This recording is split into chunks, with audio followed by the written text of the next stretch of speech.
The federal government has imposed a 15% import duty on petrol and diesel, a move it claims will protect local refineries and drive energy independence, but civil society organizations are not buying it. They say this is not reform, that it's economic sabotage.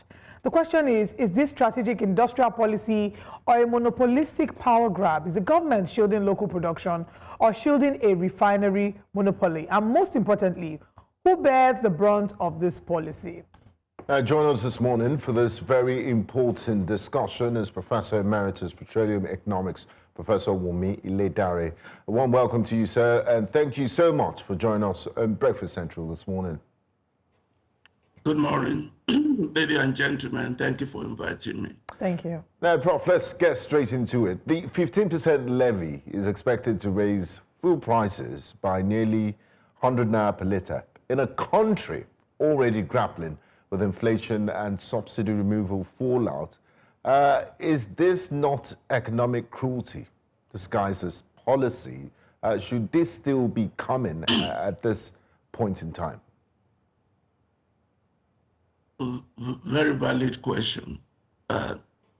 Honestly, and I can understand the pain and the anticipation. But let's look at it more critically and think beyond a short-term pain. Sorry for my voice. It's okay. That's fine. I think we need to be looking at things from a long-term perspective. Prosperity without posterity is inconsequential. But there's no gain without pain. I'm not going to look at levy from the point of view of protection. I look at it more from a competitive approach to building the economy of Nigeria. For many years, we have depended on upstream, exporting crude. Now, we want to try to see if we can export final product. Don't get me wrong. I understand there will be pain, but I want us to keep it in perspective. Look at every country around us. There's nowhere you are going to find a liter of petrol more than less than 1,000 naira, except Nigeria. Ghana is about 1,500. Benin is about 1,800. Togo is about, so 100 naira more is not going to kill us. My major concern, though, is consistency in policy. And I know that quite often we can't bear a little pain for more gain. And I'll listen to your additional questions so that we can have more time to exchange. I look at this tariff as a fiscal policy and instrument to expand final output out of Nigeria, rather than looking at it as a currency. But I'm speaking from a petroleum economist point of view. It cannot create monopoly. It cannot be a protectionism. It is a drive towards making refineries in Nigeria competitive, as long as it's not permanent and reviewable along the line. Okay. Civil society organizations did come together yesterday, and they are of the opinion that adding 15% tariff at this time will only, apart from deepening hardship, it will also risk public unrest. Take, for instance, they say that the 15% introduction will actually contradict the very spirit of deregulation, which the government is trying to enforce and push. And they also feel that when they implement this 15% tariff, it is also not going to help because it would further stop the dismantling of cartels, which simply means only a few will be able to carry out or stay in the business. But let's take a look at this video during a press briefing they had yesterday, and we'd like you to react to it once we return. We have said that the government should reverse this policy and desist from implementing it because it says it's going to start implementing it in January. We are saying that it should actually stop the implementation. And we have given the reason. And just so people understand that we are not necessarily against policies of tariffs, we have also said that if we get to a situation where and when domestic refining is meeting the bulk of our domestic needs, then it makes sense to impose tariff on imports. The challenge is that if you do that right now, it means that you are assuming that there will be a transition period, but you are not making a provision for that transition period. And so you are expecting that everybody should go and, on their own.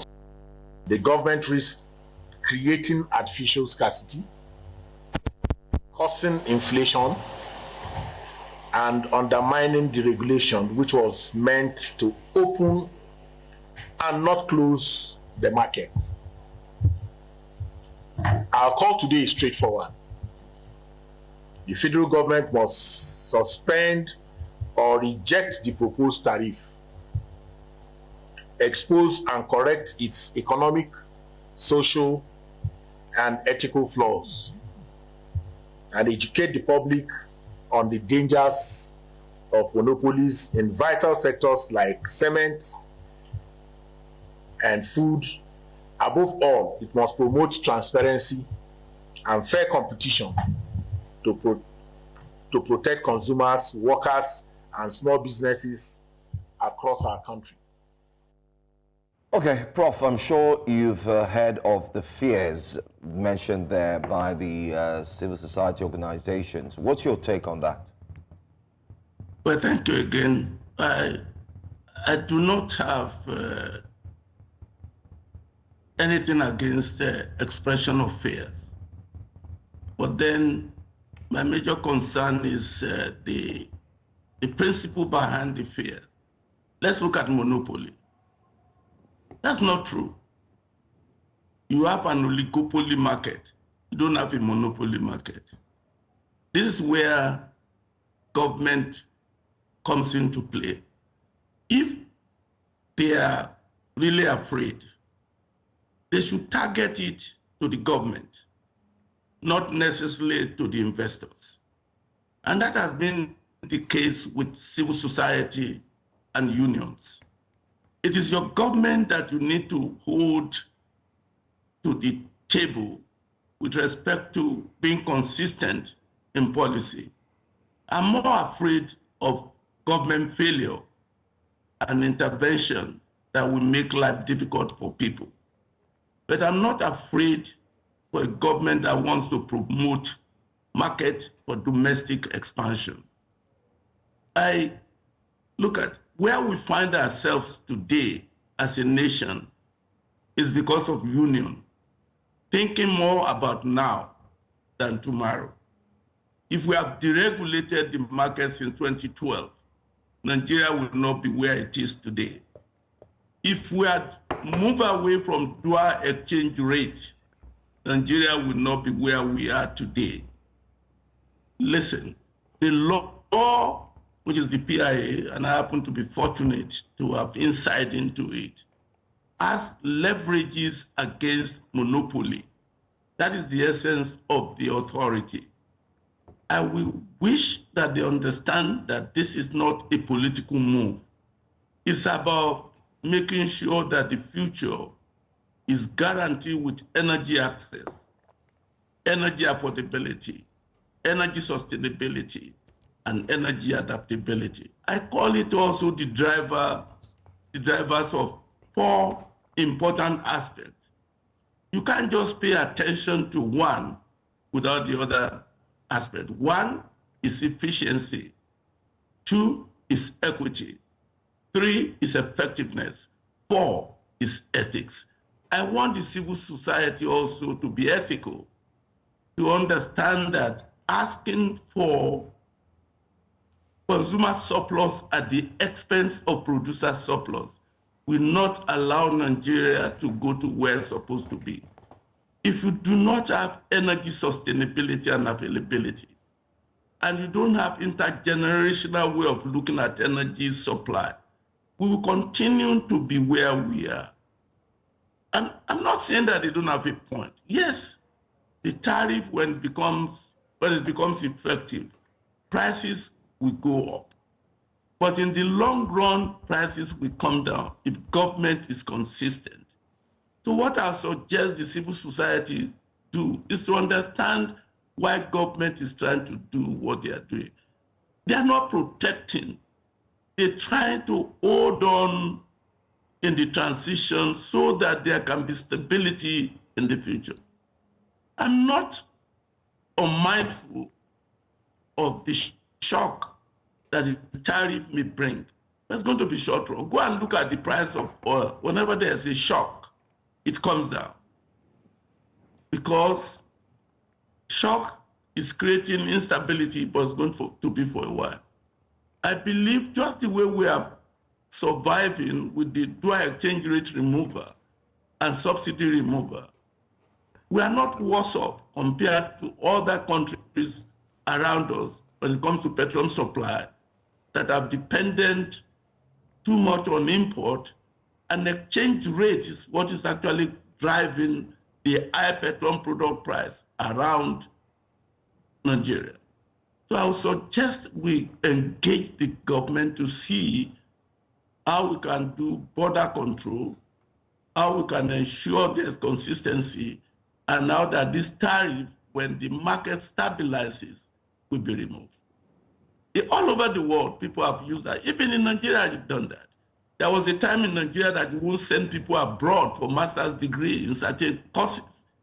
And that helps to be able to build our own educational system to a point in which we are competitive all over the world. Tariff is not a punishment. It's an instrument for stability, economic output expansion domestically, and the ability to have sustainability in energy supply that is locally produced. You do not want to depend on external factors to drive your economy. And that, to me, is where you use fiscal instruments that can help you to stabilize economic growth within your country. We are too much dependent on external factors, and it's not allowing us to grow the way this promised nation will have grown all over the years. So I plead with Nupeng, I plead with Pengerson, I plead with civil society. Let us look more ahead than reacting. Let us be proactive. And I think this is what the 15% tariff is. I'm not holding for the government. I'm an academia who speaks to what ought to be. And this is what ought to be if you want to stabilize domestic refineries and create what I call an equitable playing field to compete with other people that want to dump their petroleum product to Nigeria. Thank you for your time. Okay, thank you very much, sir, for these very detailed thoughts. Now we realize that this move will impact small businesses and low-income Nigerians will suffer the most. Is there a way that these businesses can protect themselves? Because obviously, they are going to bear the burden. Is there a way that these businesses can protect themselves, and is there some sort of light at the end of the tunnel that they can look forward to? Yes, there's light at the end of the tunnel. The tunnel may be long, and I'm not speaking theoretical. I'm speaking from facts, because I've had privileges to see some countries emerge from where they were. South Korea, for example, Japan, even China itself. For many years, China protected its economy, and they are still doing it today. Even the United States. I'm just a little bit flabbergasted when I see people say, I remember when we were doing the Petroleum Industry Bill, and they said we're having dual taxation. And I remember the Louisiana state, how many taxes are paid by the oil and gas sector. There was a time in which China just looking what to grow their economy. Look at them today. Yes, there's going to be a little pain, but the pain, just like the scripture says, whatever we go through now is not comparable to the glory ahead. We are talking about future generations. And now this is where I come to the government. The government must be careful and find a way to reduce the cost of governance. And that, in a way, will relieve money to do things that can alleviate poverty within the sector. Like roads that will take 1.5 hours before, it's taking 3.5 hours. That's a cost. Those are the things. The cost of governance is just too much in Nigeria. And if you are going to do certain things that will affect consumers, the governance financing must be properly looked at and trimmed down. There's just too much executive privilege in Nigeria that they need to begin to cut if they are going to be able to stabilize the economy. What can the government do? Again, if you introduce tariff and you think it's affecting consumers, think about tax relief. And I think the tax bill is addressing that. Begin to challenge government workers that they are serving the public and not themselves. Let the public see that you have their interests. Think about what the government is doing now with public transportation.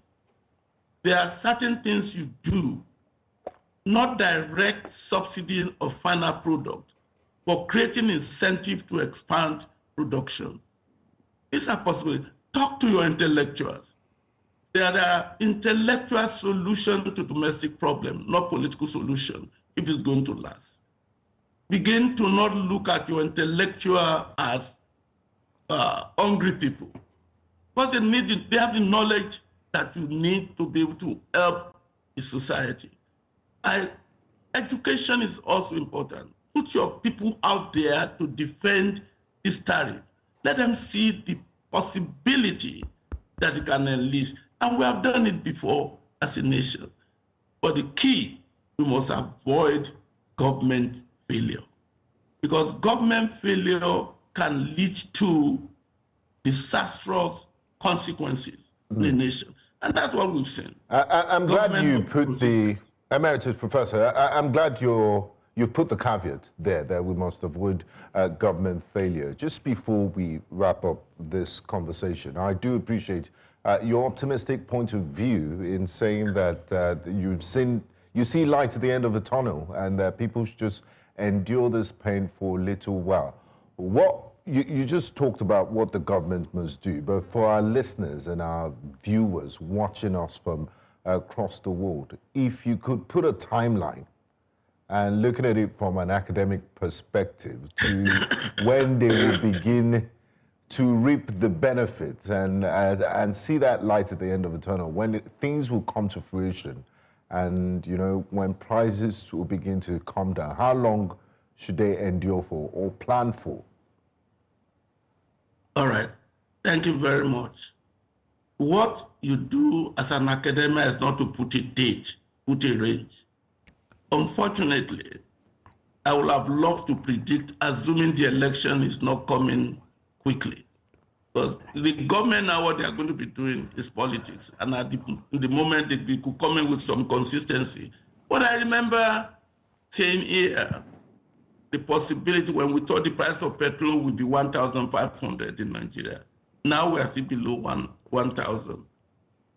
I will look at the tariff is going to start maybe January if they don't change their mind. And I look at about 6 months that's going to take to stabilize. And then we begin to see the effect. Every new thing takes time before it gives ground.